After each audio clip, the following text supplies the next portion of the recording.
байцгаана уу? Та бүхэндээ гоо сайхныг хадгалах 3 элементийн талаар танилцуулъя. Үзэсгэлэнтэй байхын тулд зөвхөн гадаад төрхөндөө төдийгүй эрүүл мэнд, биеэ авч явах байдал, сэтгэл санааны байдалд анхаарлаа хандуулах нь чухал юм. Өөрөөр хэлбэл гоо сайхныг хадгалах нууц нь арьс, бие, сэтгэл гэсэн 3 элементийн тэнцвэрийг хадгалах явдал юм. Үүнд нэгдүгээрт нь гоо сайхны төлөө хэрэглэх арьс арчилгааны зуршил юм. Үзэсгэлэнт арьс бол үзэсгэлэнтэй хүнийг л бэлэгддэг. Батг хуурайшилт болон бусад асуудалгүй гэрэлцсэн арьс нь хүмүүст гоо сайхан гэсэн сэтгэл төрүүлдэг. Эрүүл сайхан арьстай байлгахын тулд арчилгаа гэхээсээ илүү цэвэрлэх арчилгаах урьдчил болох нь чухал байдаг. Арьсан дээр үлдсэн бохирдол нь батг үүсгэх, нүкс бөглөрөх зэрэг арьсны асуудалд өртөмтгий болгох бөгөөд арьс арчилгааны үр нөлөөг бууруулдаг. Тиймээс арьсыг сайтар цэвэрлэж угаах, нүүр будал, тос болон бусад бохирдлыг арилгах нь арьсыг сайхан байлгахад зайлшгүй шаардлагатай. Хоёрдугаарт нь гоо сайхны төлөө бие арчлах дадал зуршил юм.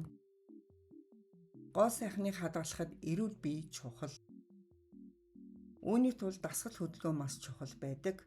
Үүнд йог, сунгалтын дасгал, энгийн хүч чадлын дасгалууд хийх хэрэгтэй.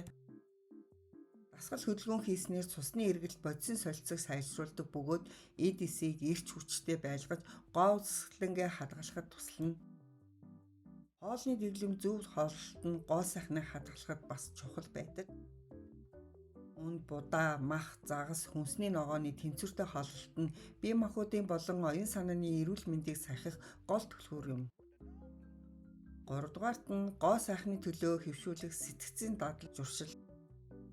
Оюун санаа тайван тэнцвэртэй байх үед энэ нь нүүрний хувирал дээр аяндаа илэрдэг. Энэ нь өөрийгөө хүчээр инээмсэглэх гэсэн үг биш, сэтгэл хөдлөлөө даван туулж стрессээс зайлсхийж сурах хэрэгтэй. Хэрвээ та стрессээ зөв тайлж чадахгүй бол энэ нь эерэг сэтгэлгээг сулруулж гормоны ялгарлалтанд нөлөөлж арьсан сөргөөр нөлөөлөхөд хүргэнэ. Ялангуяа эмэгтэйчүүд дааврын тэнцвэргүй байдалд өртөж сэтгэл хөдлөл нь байнга өөрчлөгддөг тул сэтгэл санаагаа тайван байлгах, тайвшруулах, сэтгэл санаагаа удирдах аргуудыг эзэмших нь чухал юм.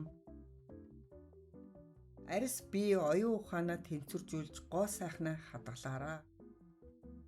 Харин сонсон та бүхэндээ баярлалаа.